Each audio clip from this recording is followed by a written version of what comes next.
কইরবাজ বানিয়ে যাবো ভাই, কইরবাজ বানাবো আজ আপনাকে, ওঝাগুনি শিখাবো আজ আপনাকে, ওঝাগুনি শিখিয়ে যাবো আজ আপনাকে। কেমন ওঝাগুনি জানেন? শিখবেন তো, কইরবাজি শিখবেন। আল্লাহুস সামাদ, কইরবাজ আজ বানিয়ে যাব। কি?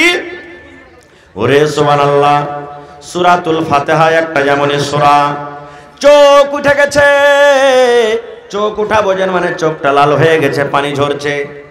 আপনি এক গ্লাস পানি নিয়ে নেন এবং সেই পানিটাতে সূরাতুল ফাতিহা পড়ে তাকে পানি পান করিয়ে দিন। আল্লাহ রাব্বুল আলামিনের দয়াতে সেই চোখ কিন্তু তার ভালো হয়ে যাবে। কিংবা সূরাতুল ফাতিহা পড়ে তার চোখে ফুঁক দিয়ে দেন। পেট ব্যথা করছে, বাচ্চা হয় না, আমার মায়েদের খালাদের পেট ব্যথা করছে, বাচ্চা হয় না, হয়তো অপর দিকে বাচ্চা আসতে শুরু করেছে, এই সূরাতুল ফাতিহা পড়ে ফুঁক দিয়ে দেন বন্ধুরে। আল্লাহ রাব্বুল আলামিনের দয়া আছে, তার সাথে সাথে তার কষ্ট ব্যথা কিন্তু দূর হয়ে যাবে। আপনার বাড়িতে গায় আছে, আপনার বাড়িতে ভুঁইস আছে, আপনার বাড়িতে বকরি আছে, লাত মারে দুধ দইতে দেয় না, হঠাৎ করে কে খারাপ করে দিয়েছে, দুধ দইতে দেয় না। ওরে সুবহানাল্লাহ,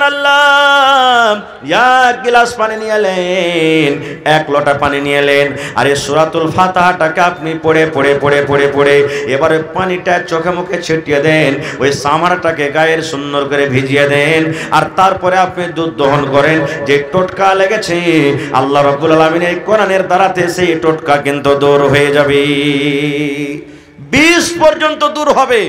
আমাদের ঈমান নেই আলাদা কথা, বলবেন কেমন করে?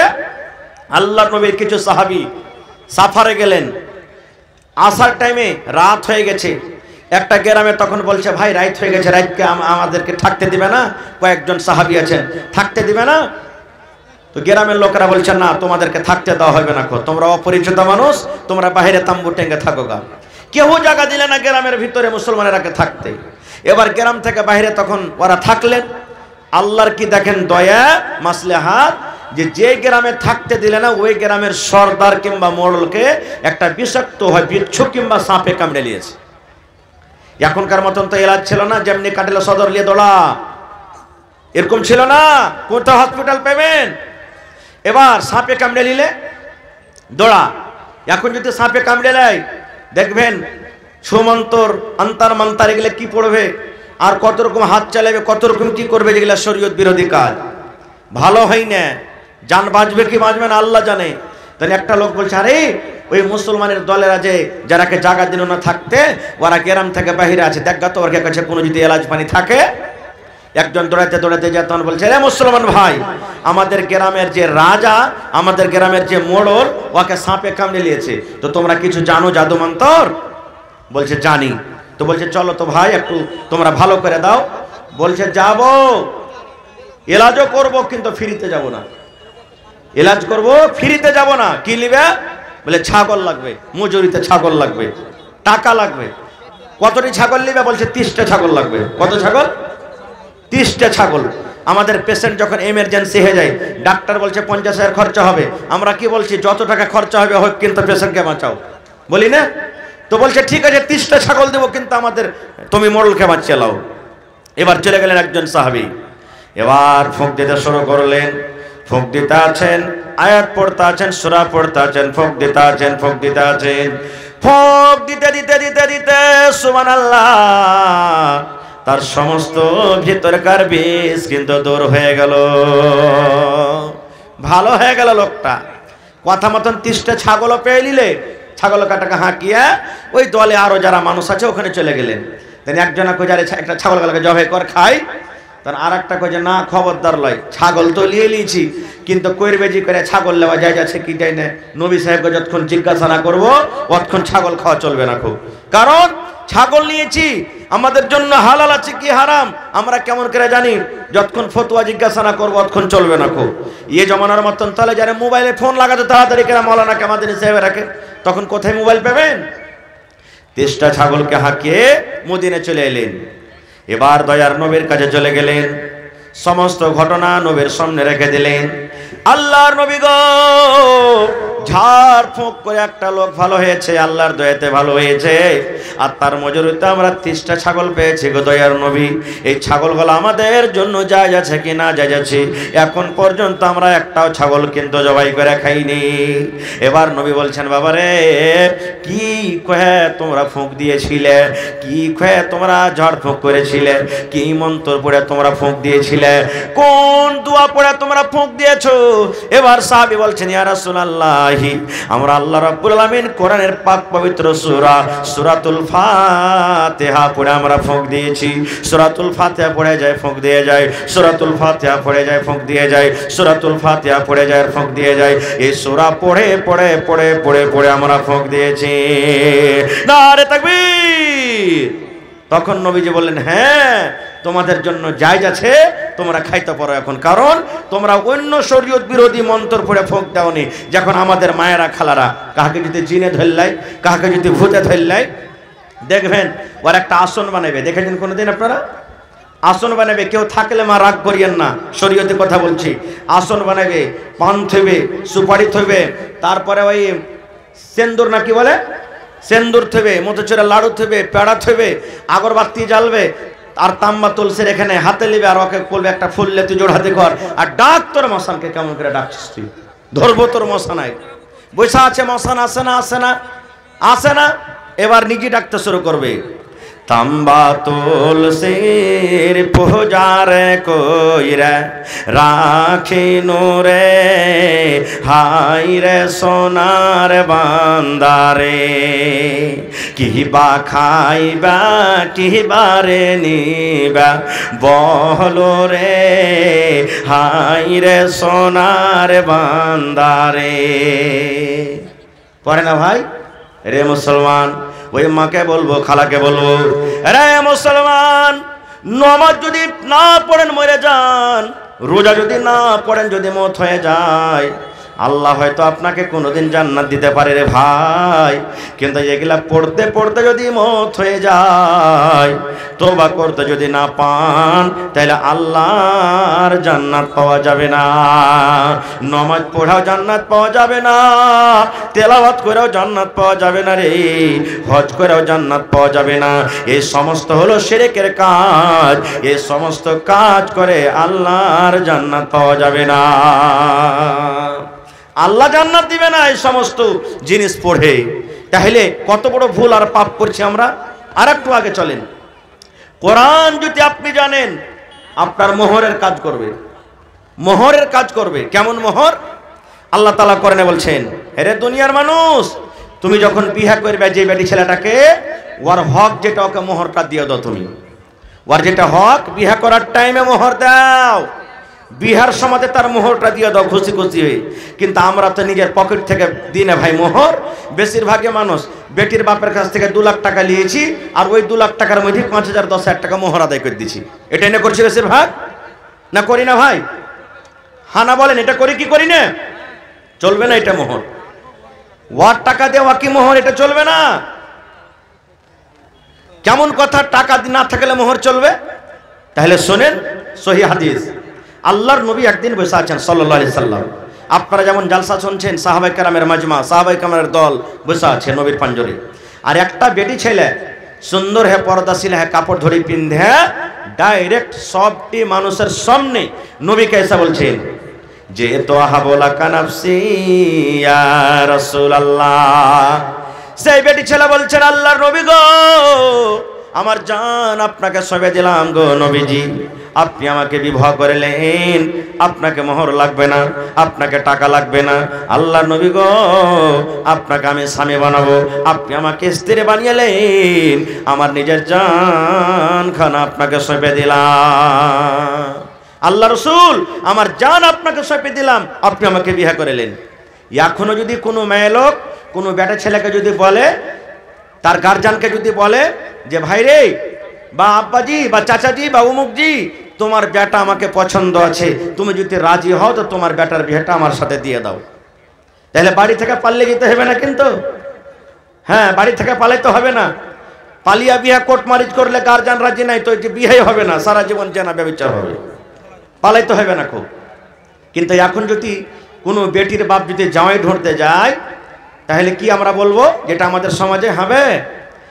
সারা জীবন দেখুন যে বহু ঢুঁড়ছে আগে লোক, তারপরে বেটিয়ালা পরে যেছে, আর ইয়ার কোন বেটির বাপ বেটে যে আগতি জামাই ঢুঁড়তে যেছে, হয় না হয় ইয়ার মনে হয় বেটির মধ্যে কোনো খুঁত ছাইব আছে, বলবো না? এই যে 2-3 দিন আগে একটা কথা শুনলাম জালসা থেকে, নাম বলবো না জায়গাটার, বলছে মৌলানা এরাদা করেছি বেটার বিয়ে দিব, রিশতা মঞ্জুর হয়ে গেছে, বহু পোষণ হয়ে গেছে। আমাকে জিজ্ঞাসা করলে বলছে ভাই আমার 1 টাকার ডিমান্ড নাই। তখন ওরা বাহিরে বাহিরে যা বলছে যে হবে 1 টাকা যে চাহে না, তো ইয়ার বেটার মধ্যে কোনো আইব আছে নাকি?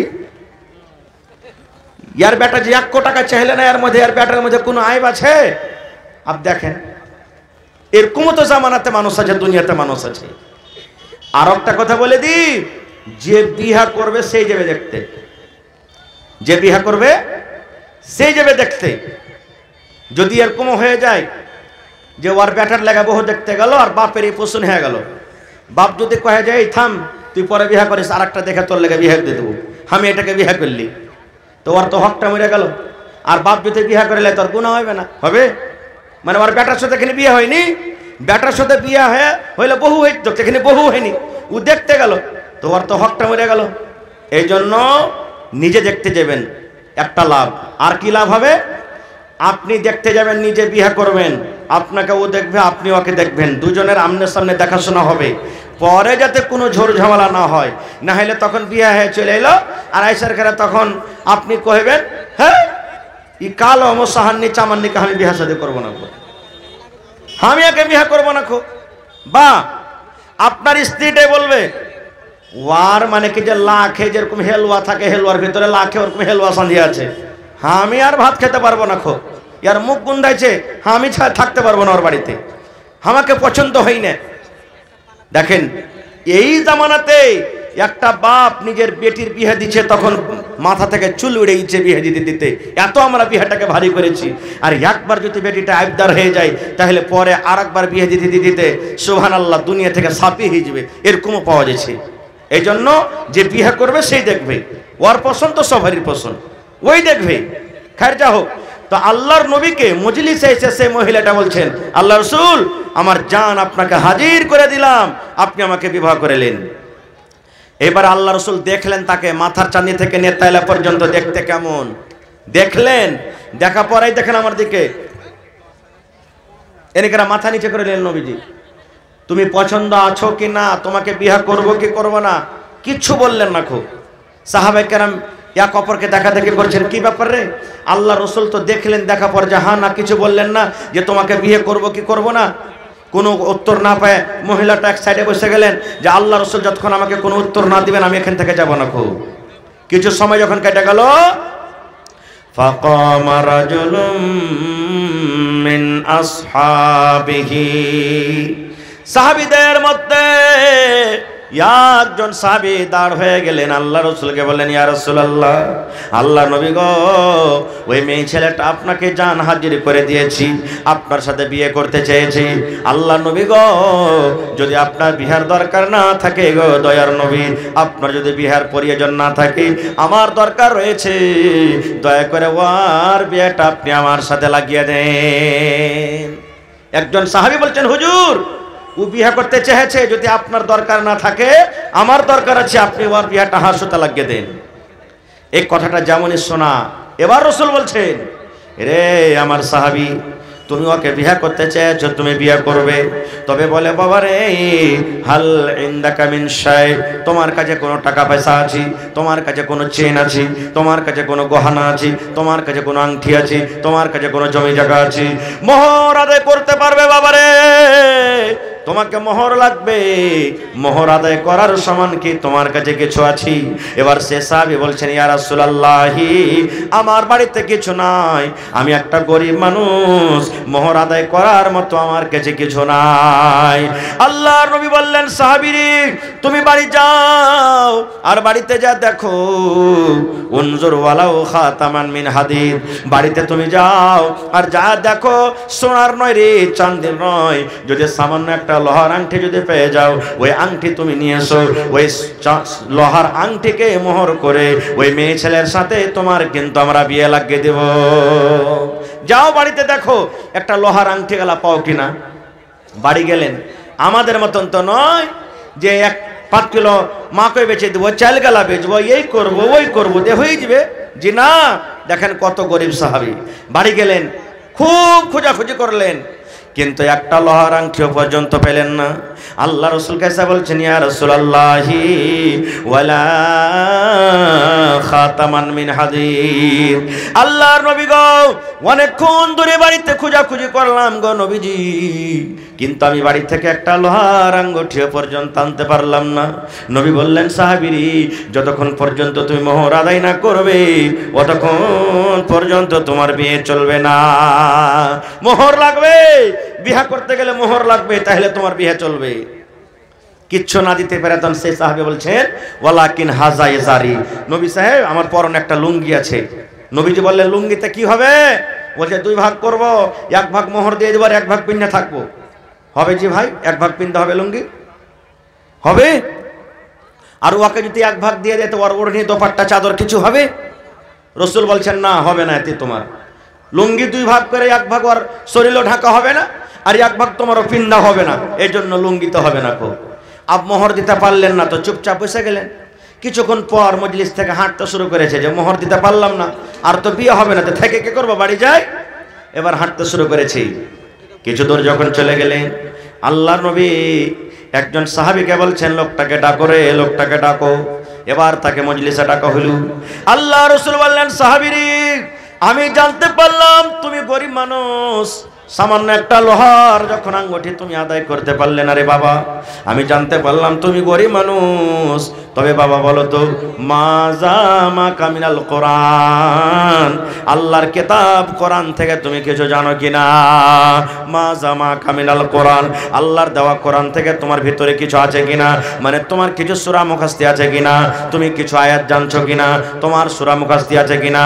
এবার সাহাবী বললেন, ইয়া রাসূলুল্লাহ, নাম, আল্লাহ নবী গো, আমি আপনার বন্ধু, আপনার সাহাবী, আমার সূরা কিন্তু মুখস্থি আছে। ফাআদ্দাদাহা, নবীর সামনে সূরাগুলোর নাম বলে দিলেন, হয়তো সূরা নিসা, হয়তো সূরা বাকারা, হয়তো সূরা 3, হয়তো সূরাতুল ফাতিহা, এই করে করে কিছু সূরার নাম লিখে দিলেন। এবার রাসূল বললেন, তুমি কোরআন গালা ভালো করে পড়তে পারবে? বলছে, জি আল্লাহ রাসূল, আমি ভালো করে পড়তে পারবো। এবার দয়ার রাসূল বললেন, ওরে আমার সাহাবী, যে কোরআনের আয়াত তুমি জানো, ওই কোরআনের আয়াতের মধ্যে থেকে 30 খানা আয়াতে মেয়ে ছেলেকে তুমি শিখিয়ে দিবে, 30 খানা আয়াত তুমি তাকে শিখিয়ে দিবে। কোরআনের আয়াতকে 30টা আয়াতকে মোহর করে আমি তার বিয়ে তোমার সাথে লাগিয়ে দিলাম। নারে তাকবীর। তাহলে বোঝা গেল কি, কোরআনের আয়াতকে মোহর করে বিয়ে করালেন, কিন্তু নবীজি বিনা মিহরে বিহা দিলেন না। আর আজ আমরা বিহাতে যাই, খালি যদি 100 গ্রাম খালি সুপারি নিয়ে চলে আসে, 1 পান আলি আছে, রামঘাটের হাফিজ মুজাফফরের বহনু, বাস 2 মিনিট 2-4 মিনিট, জি জি 5000 রামঘাটের, এটা নাকি? হ্যাঁ হ্যাঁ হ্যাঁ, মাশাআল্লাহ। দেখেন ভাই, সালাম করবেন না? আল্লাহুস সামাদ, আল্লাহুস সামাদ। রামঘাট থেকে তসলিম উদ্দিন ভাই নাকি? কটে দিলেন? 10,000 10,000 করেন না যে ভাই, পহেলা নম্বর দান এসে 1000 ইটার দাম দেবেন ইনশাআল্লাহ। আর ভাই নাম করা ঠিকাদার, আল্লাহর কাছে দোয়া করছি হার ভাইকে যাতে আল্লাহ আরো তারাক্কি দেয় ইনশাআল্লাহ। 10 পারা কোরআনের দাম 10,000 টাকা আপনার কাছে নেব। নারে তাকবীর ইনশাআল্লাহ। লেখেন, ঠিক আছে ভাই? কহেন আলহামদুলিল্লাহ, কহেন ঠিক আছে, মাশাআল্লাহ, নারে তাকবীর। এই দেখেন কোরআনের প্রতি মহব্বত, ভালোবাসা। ভাই আমার, তাহলে পান সুপারির জন্য আমরা ঝগড়া করব, কিন্তু একবার কেউ এটা জিজ্ঞাসা করবো না, হ্যাঁ হ্যাঁ তোরা যে পান সুপারির লেগাতে ঝগড়া করছিস, এই ছেলেটা মোহর কয় টাকা দিয়েছে এটাকে জিজ্ঞেস দেখেছিস তোরা? কোনোদিন কহবো না, এটা কোনোদিন কহবো না। আহা হা। আর একটু আগে চলেন, আল্লাহর নবীর জামানাতে একজন সাহাবী ছিলেন, তার নাম হলো সাফওয়ান বিন মুআত্তাল রাদিয়াল্লাহু তাআলা আনহু। ভালো করে শুনবেন, ওই সাহাবীটা নিজের স্ত্রীকে নমাজের হালাতে মারত। নমাজে কিল মারত। নমাজে কিল মারতে হয়, জোরে বলেন, কিল মারতে হয়? হয় না, বাচ্চারা মারবে। এই ছোট ছোট বাচ্চাগুলা দেখেছি, পাঞ্জার একদিন নমাজ পড়ছে ভাই রোজার দিনে, পকেটে ওর বিস্কুট খাওয়া আছে, আর শিখ যেতে গেছে, পকেট থেকে বিস্কুট পড়ে গেছে, ও কি জানে ছোট ছেলে, আর ভক করে একবার বিস্কুট খেলে নমাজের হাতে মুখে হয়ে দিয়েছে। তো ছেলে পিলারা এগুলো করে, কিন্তু যদি ওই জায়গাতে বড় মানুষ করে, ওর নমাজ হবে? জোরে বলেন নমাজ হবে? হবে না। তো আল্লাহ নবীর জামানাতে সেই সাহাবী সাফওয়ান বিন মুআত্তাল নিজের বিবিকে মারতো। একদিন দুদিন তিন দিন দেখে ওর মন খারাপ, নবীর দরবারে চলে গেছেন শেকায়েত নিয়ে। শেকায়েত কি? আমার স্বামী খাইতে দেয় না তা নয়, মোড়লজি আমার স্বামী আমাকে মারছে, আমাকে খাইতে দেয় না, আমার মাকে গেল দেয়, আমাকে গেল দেয়, তা নয়। কেমন শেকায়েত? চলে গেলেন নবীর দরবারে, দেখছেন তো ওর স্বামীটাও সাফওয়ান বিন মুআত্তাল নবীর পাঞ্জরে বসে আছে। এবার শেকায়েত কেন কেরা করবে? নিজের স্বামীর শেকায়েত যদি অন্য মানুষের সামনে করে, ওর স্বামীটা সামনে থাকে, তো ওকে বাড়তে যে থুবে কিছু ভাই থুবে? আপনাকে যদি মোড়লের পাঞ্জাবে বসে থাকেন আর আপনার স্ত্রীটা যদি মোড়লকে গায়ে, মোড়ল এই যেটা হলো আমার এ হো তোমার টাহার পুরুষ, ই কাপড় দেয় না, খাইতে দেয় না, একবার এক নম্বর কার খেসটা পড়া, ওকে বাড়িতে যা আপনি থাকবেন 4 চাষ করে ওকে পিটবেন আপনি ওকে। তো সেই মহিলা আল্লাহ রাসূলের কাছে গেলেন শেকায়েত নিয়ে নিজের স্বামীর ব্যাপারে, দেখছেন তো ওর স্বামী নবীর পাঞ্জরে বসে। কি করবে? বলছেন না শেকায়েত করতে এসেছি তখন করব। এবার সেই মহিলা বলছেন, আল্লাহর নবী গো, আমি যখন নামাজ পড়ি গো নবীজি, আমার স্বামী নামাজের হালাতে আমাকে মারি। হয়তো আমি রুকুতে আছি তখন আমাকে মারে, হয়তো আমি সিজদাতে আছি তখন আমাকে মারে। আল্লাহর নবী গো, আমাকে নামাজ ছাড়তে বলে, বিবিরে তুই নামাজ ছেড়ে দে, নামাজ ছেড়ে দিই। আমাকে নামাজ ছাড়তে বলে, নামাজ কিন্তু আমার এখনো পূর্ণ হয়নি। আমি নামাজ যখন না ছাড়ি, নামাজের হালাতে আমাকে মারে। 2 নম্বরে নবী গো, আমি যখন রোজা রাখি, আমার রোজাটাকে আমার এই ভেঙে দেয় আমার স্বামী। আমাকে রোজা ভাঙতে বলে, আমি কিন্তু বলছি রোজা ভাঙবো না, নফল রোজা। বলছেন আল্লাহ নবী গো, আমি যখন রোজাটা না ভাঙি, জবরান আমার মুখে পানি দিয়ে দেয়, কিংবা আমার মুখে ছাতু দিয়ে দেয়, খাজর দিয়ে যায়। আমি যদি না খাই, আমার হাত কানটাকে ধরে টানতে টানতে আমাকে বিছানের দিকে নিয়ে চলে যায়। আর দিনের বেলাতে আমার সাথে সহবাস করে, আর সহবাস করে আমার রোজাটাকে ভেঙে দেয়। রোজার হালাতে স্বামী স্ত্রী মিলন করতে পারবে? পাইবে না, গুনাহ হয়ে যাবে, পাপ হবে। কিন্তু বলছেন নবীজি, আমাকে রোজা ভাঙতে বলে, আমি রোজা ভাঙি না, তখন আমার রোজাটাকে ভেঙে দেয়। 2টা হয়ে গেল। 3 নম্বরে নবী গো, আমার স্বামী এই যে সাফওয়ান পাঞ্জরে বসে আছি, ফজরের নামাজ পড়ে নবী গো, যখন সূর্যটা উঠে যায়, সূর্য ওঠার আগে নামাজ পড়ে না, যখন সূর্য উঠে যায় তখন কিন্তু নামাজটা পড়ে। প্রথম নবীজি, আমার স্বামী আমার নামাজে আমাকে মারি। 2য় নম্বর, আমার রোজাকে ভেঙে দেয়। 3 নম্বর, ফজরের পর ফজরের নামাজ পড়ে সূর্য ওঠার পর। 3টা শেকায়েত হয়ে গেল। এবার নবীজি সাফওয়ানকে বলছেন, সাফওয়ান, তোমার স্ত্রী তোমার ব্যাপারে 3খানা কেস করেছে বাবা, 3টা শেকায়েত নিয়ে এসেছে। কতদূর কি? আমাদের মতন তো নয় যে লজ্জার কারণে মিথ্যা কথা বলে পার হয়ে যাব। সে সাহাবী বলছেন, আল্লাহ রাসূল গো, আমার বিবি আমার ব্যাপারে যা বলেছে গো নবীজি সব সত্য, একটা মিথ্যা নয় গো নবীজি, একটা মিথ্যা নয়। আমি নামাজের হালাতে আমার বিবিকে মারি, আমি তার রোজাটাকে ভেঙে দিই, এবং আমার মাঝে মাঝে সূর্য ওঠার পর আমি ফজরের নামাজটা পড়ি। আল্লাহ রাসূল বললেন, বাবারে, কি কারণে তোমার বিবিকে মারো? নামাজটা আল্লাহর একটা ইবাদত, নামাজে তোমার তো হয় না রে বাবা, নামাজে কেন তোমার বিবিকে মারো? এবার সে সাহাবী বলছেন, আল্লাহ নবী গো, আমি এই জন্য মারি গো নবীজি, আমি একটা গরিব মানুষ, মাঠে কামে কাজে চলে যাই, সারাদিন মাঠে কাজ কাম করি, এবার সন্ধ্যাবেলাতে যখন বাড়িতে আসি, এশারের নামাজ আমি পড়ি, আমি এশারের নামাজ পড়ে আমি বিছানে চলে যাই। আমার বিবিকে আমি বলি, বিবি রে, তুমি নামাজটাকে ছোট্ট ছোট্ট সূরা পড়ে আমার বিছানাতে তুমি এসো, আমার বিছানায় তুমি আসো, আমার মাথায় হয়তো একটু তুমি দেবে দাও, আমার গা হাতে একটু তেল লাগিয়ে দাও, তুমি আমার পাঞ্জরে একটু ঘুমাও, তুমি আমার স্ত্রী, তুমি আমার বিবি, তুমি যদি আমার পাঞ্জরে ঘুমাও তাহলে হয়তো আমার খাস্তানাটা দূর দূর হবে, আমার মনটা হালকা হয়ে যাবে। আল্লাহর নবী গো, আমার বিবি আমার কথা মানে না, শুনে না, আমার বিছানে আসে না, নামাজ পড়তে লাগে, নামাজ পড়তে লাগে, কত লম্বা লম্বা করে সূরা পড়ে। বলছেন আল্লাহর নবী গো, এক এক রেকাতে কোরআনের সবথেকে বড় বড় সূরা দুটা করে তেলাওয়াত করে। সূরা বাকারা বড় সূরা, সূরা আলে ইমরান বড় সূরা, সূরা নিসা বড় সূরা, সূরা মায়েদা বড় সূরা। আল্লাহর নবী গো 4 পারা কিংবা 4.5 পারা করে কোরআন এক এক রেকাতে তেলাওয়াত করেন। এই করতে করতে কোনদিন রাত 2টা হয়ে যায়, ফজর হয়ে যায়, আমি এই করে করে রাত কাটিয়ে দিয়ে আমার বিবি আমার বিছানাতে আসে না। তখন আমি একদিন তাকে বুঝালাম, বেবিরি এত লম্বা করে তুমি কেন পড়ো, একটু ছোট্ট সূরাগুলা পড়ে আমার কাছে তুমি এসো।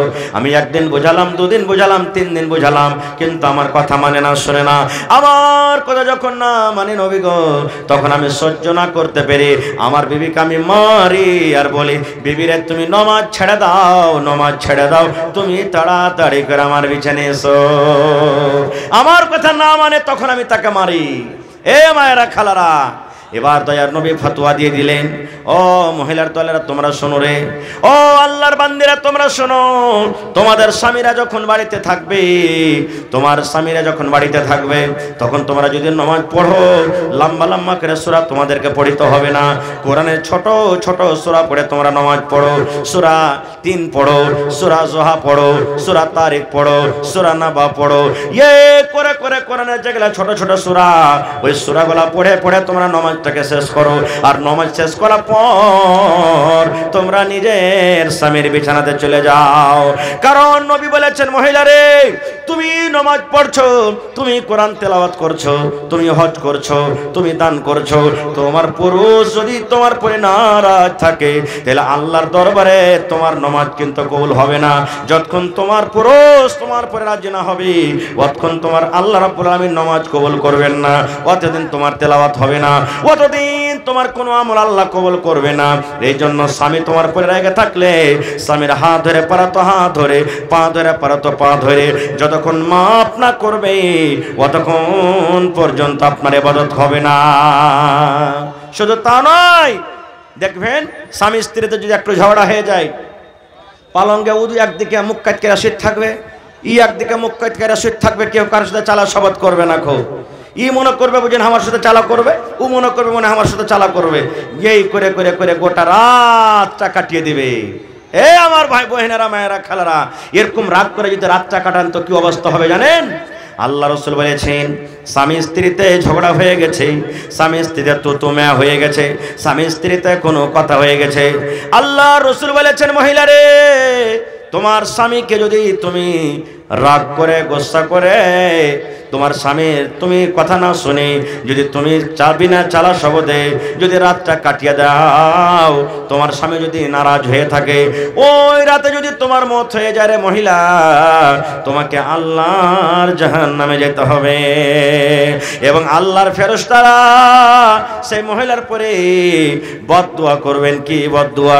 এরে আল্লাহর বান্দি, তোমার স্বামীকে তুমি নারাজ করে রেখেছো, তোমার স্বামীকে তুমি নারাজ করে রেখেছো, রে আল্লাহর বান্দি তুমি হালাক হয়ে যাও, বরবাদ হয়ে যাও, ধ্বংস হয়ে যাও, তুমি তাড়াতাড়ি করে তোমার স্বামীর কাছে তুমি মাপ নিয়ে লাও। নারে তাকবীর। কিন্তু কত মা খালা এমন আছে, মাপ কি ঘোড়ার ডিম লিবে? পুরুষটা যদি একটু কমজোর হয় তো কবে রে মিনসা দাঁতগুলোকে কর্মর করার বলবে, তোকে লাল বাদাম খাইয়ে ছাড়বো রে মরা বেটা মরা, তুই চিনিস আমাকে কোন ঘরের বেটি হবে? হ্যাঁ, এক বুড়া 80 বছরকার লোকদের কান্নাতে হাঁটছে আর কাঁদছে, একটা গুড়ি মাছ মারছে, বলছে দাদু এ বসে লোক দিতে মাছ মারতে এসছো নাকি? কইছে না রে ভাই, তো দাদিকে ঢুঁড়তে এসছি। কইছে কেমন কথা? কইছে ঘাটে গোসল করতে এসছিল, ডুবে মরে গেছে তো ঢুঁড়ছি ওকে। কইছে হ্যাঁ দাদু, তো উজান দিকে তুই ঢুঁড়ছিস কেন? ভাটু দিকে ঢুঁড়, মরবে মানুষ তো ভাটু দিকে না যাবে, যেদিকে পানি বইছে উল্টা দিকে কেন আসছিস?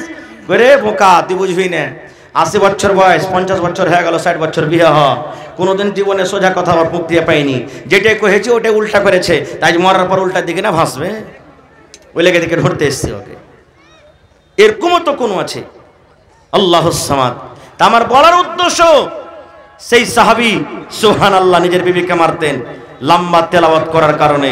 এই আমার মায়েরা খালারা, আজকে ভাথড়িয়া গ্রাম না, এটা ভথড়িয়া না, ভথড়িয়া, এই দেখেন ভথড়িয়া গ্রামে সুবহানাল্লাহ, কোন এমন মা, কোন এমন বোন, কোন এমন খালা, কোন এমন মনে হয় দাদি নাই। ওরে আল্লাহ, গোটা কোরআন দূরের কথা, যদি তাকে বলা হয় বোন রে গোটা আম্মা পারা খান তুমি মুখস্থ শুনিয়ে দাও রে বোন, আমার মনে হয় পাওয়া যাবে না। কিন্তু ওরাকে গীত গাইতে বসিয়ে দেন, গীত গাইতে বসিয়ে দেন। এই যেগুলা বুড়া দাদি আছে না, ইয়ারা লাতি বহুগালাকে মজাক করবে, পুতিনারাকে মজাক করবে। রে লিস্সি লাগানি রে, একটা গীত তোরা গাইতে পারিস না রে, ঘিন ঘিনা গেলা, বুড়িয়া গেছি তো কি হবে, এখনো গীত গাইতে লাগে রে, লিস্সি লাগানি গেলা 3 দিন 3 রাত কাটিয়ে দিব, কিন্তু গীত খতম হবে না, গীত খতম হবে না। খুব সুবহানাল্লাহ, এরকম ভাবে কথা বলে।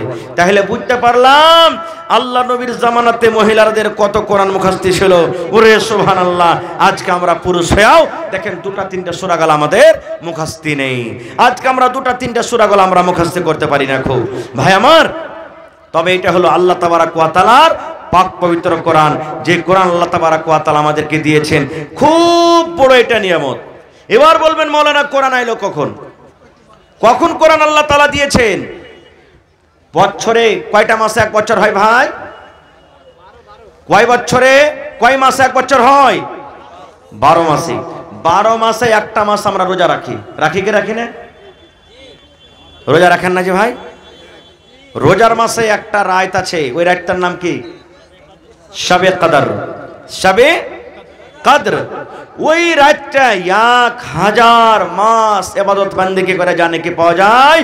আল্লাহ তাবারাক ওয়া তাআলা 1000 মাস ইবাদত করার থেকে আল্লাহ তাআলা ওই ফজিলত দিয়েছেন ওই রাতটাকে। 1000 মাস ইবাদত বন্দেগি করে জানে কি পাওয়া যাবে। ওই শবে কদরে যারা জাগবে, ইবাদত বন্দেগি করবে, আল্লাহ তাআলা অতক্ষণে নিয়ে কি সেই রাতটাতে জেগেছে। কয়টা লোক আমরা মানছি? এটা কোন মাস চলছে? জোরে বলেন, কোন মাস চলছে ইংরেজিতে? এর মাসে কি আসবে? জানুয়ারি। আর জানুয়ারির 1 তারিখে সব বড় বড় মুরগা আর মুরগি পুষে দিয়েছে, নাকি জবাই করব নাকি ভাই? জবাই করবেন? জবাই করবেন? মুসলমানের শরীয়তে ইসলামে কোন মাস থেকে নতুন সাল শুরু হয়েছে বলেন তো আরবিতে? মুহররম। কয়টা লোক জানছি? কিন্তু ওই মাসে আমরা ঢোল বাজাবো, ঢোল বাজাবো। আর জানি না যে মুসলমানের ইসলামী তারিখ শুরু হলো কি মুহররম মাস থেকে, আমরা ওইটা জানি না। আর আমরা মানাবো এই লয়া তারিখের, লয়া সালের 1 তারিখ 1 জানুয়ারিতে মুরগা জবাই করব। আর মুরগা কেন জবাই করে জানেন? একটা কথা আরো বলি, আপনাদের এলাকা তো আশা করছি আছে, আস্তে আস্তে কিন্তু কমে গেল।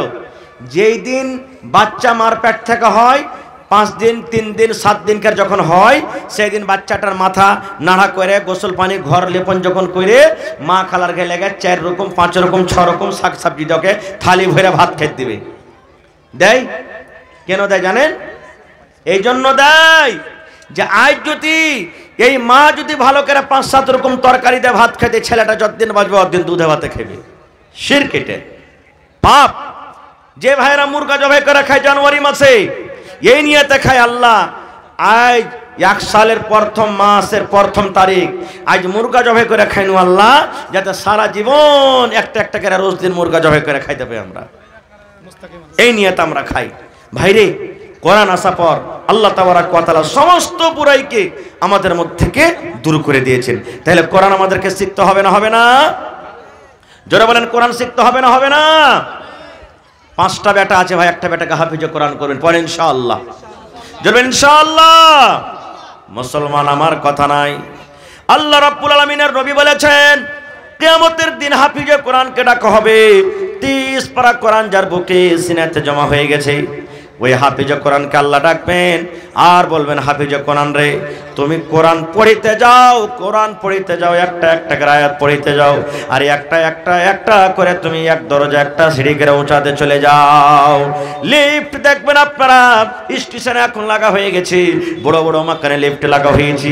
যেমন এই বাটন চাপবেন আপনি অটোমেটিক উঠে যাবে, আপনাকে হ্যান্ডেল ঘোরাইতে হবে না, আপনাকে ফিতা ঘোরাইতে হবে না। যেমন এই বাটন দাবলেন জয় মঞ্জিলাতে যেতে চলেন, চলে গেলেন। এই মতো আল্লাহ রাব্বুল আলামিন বলবেন হাফিজে কোরআনকে ডাকবেন, হাফিজে কোরআন রে তুমি দুনিয়াতে যেমন কোরআন পড়েছিলে একটা করে আয়াত পড়ো আর একটা করে তুমি আয়াত পড়ে তুমি জান্নাতে চলে যাও, একটা করে সিঁড়িতে তুমি চলে যাও। বলবেন হাজি মাওলানা বেটা নাই অত ফজিলত পাইলে, বেটাকে হাফিজে কোরআন করেছে আর আমি যে কষ্ট করে কাপড় দিয়েছি, টাকা দিয়েছি, ফিস দিয়েছি, কলম দিয়েছি, কপি দিয়েছি, সব কিছু দিয়েছি, তো আমি কিছু পাবো না? আল্লাহ রাসূল বলেছেন ওরে হাফিজে কোরআনের মা এ বাপ তোরা শুন রে, এরে হাফিজে কোরআনের মা বাপ তোরা শুন। কিয়ামতের দিন নবী বলেছেন হাফিজে কোরআনের মা এবং বাপকে আল্লাহ রাব্বুল আলামিন সোনার চেয়ার, সোনার কুরসিতে বসিয়ে দিবেন এবং তার মাথাতে সোনার তাজ পেন্দা হবে, যেই তাজটা সূর্যের মতো ঝকমক ঝকমক ঝকমক করে জ্বলবে। নারে তাকবীর, সুবহানাল্লাহ। ভাই মুসলমান, তবে সেই কোরআন আল্লাহ তাবারক ওয়া তাআলার কিতাব আমাদেরকে শিখতে হবে। আজকে যে মাদ্রাসার জালসা, সেই মাদ্রাসাতে কোরআন শেখানো হয়, সেই মাদ্রাসাতে দ্বীনের পড়া হয়, সেই মাদ্রাসাতে ইসলামের তালিম দেওয়া হয় এবং সাথে সাথে দুনিয়ারও তালিম দেওয়া হয়। তো ভাই, আমার ভাই তাসলিম উদ্দিন সাহেব এই দেখেন রামঘাট থেকে 10,000 টাকা এই কোরআনের জন্য দান করেছেন। দেখি 2 নম্বরে আমার কোনো আর ভাই নেই যে ভাই তাসলিম উদ্দিনের জোড়া আর একটা কলম হবে কোরআনের জন্য, 10,000 টাকা দান করবেন। একটা লোক 5,000 টাকা দিবেন, একটা লোক 1 গাড়ি গিট্টি বালু সিমেন্ট দিয়ে দিবেন এবং কমিটির লোককে বলবো মা খালারকে পেন্ডালে চাদর দিয়ে পাঠান, তাড়াতাড়ি করে মা খালারকে পেন্ডালে চাদর দিয়ে পাঠান। আমার মায়েরাকে বলবো আপনারা চাদর ভর্তি করে করে টাকা দিবেন, কান থেকে, নাক থেকে, গলা থেকে গহনা দিবেন, কাঁসার বদনা থালি গিলাস দিবেন, বালিশ কাঁথা দিবেন, ছাগল বকরি দিবেন। এই যে গত 2 দিন আগে এই মাসের 7 তারিখ, আজকে 9 তারিখে, পরশু দিন বানগামা মাদ্রাসার জালসা। ওরে আল্লাহ, আমি বললাম দেখি কোন আল্লাহর বান্দা আছেন এই মাদ্রাসার জন্য 1 কাঠা 1 ডিসমিল জমিন দিতে পারবেন। 2 জন আল্লাহওয়ালা, 2 জন আল্লাহর মুজাহিদ আইসারকেরা বলছেন মাওলানা 1 ডিসমিল করে জমিন দান করলাম। আজকে এই ভথড়িয়া গ্রামে দেখি কোন আমার ভাই, মা, খালা, দাদি, নানি আছেন যে আমি 1 কাঠা জমিন দান করব মাদ্রাসাতে, 1 ডিসমিল জমিন দান করব। ভাই মাদ্রাসাতে লাগিয়ে দেবো, আঞ্জর পাঞ্জরে থাকলে, না হলে মাঠে ময়দানে আছে। আমি মাবিয়া খাতুন 1000 টাকা নগদ, একটা সোনার পান, এখন কাঁথা। এই দেখেন আল্লাহ তাআলা বলছেন কোরআনে, বান্দারে আমার রহমত থেকে তোরা নিরাশ হইস না রে বান্দা, এখনো ইসলাম জিন্দা আছে। নারে তাকবীর, সুবহানাল্লাহ। কোরআন কয় পারা? জোরে বলেন কোরআন কয় পারা? 30টা লোককে দেখবো 1000 2000 করে, 1000 2000 করে 30 পারা কোরআনের দাম। কোরআনের দাম আল্লাহ ছাড়া কেউ দিতে পারবে না। তাই মাবিয়া খাতুন বহিন আমার 1000 টাকা 1 পারা কোরআনের দাম।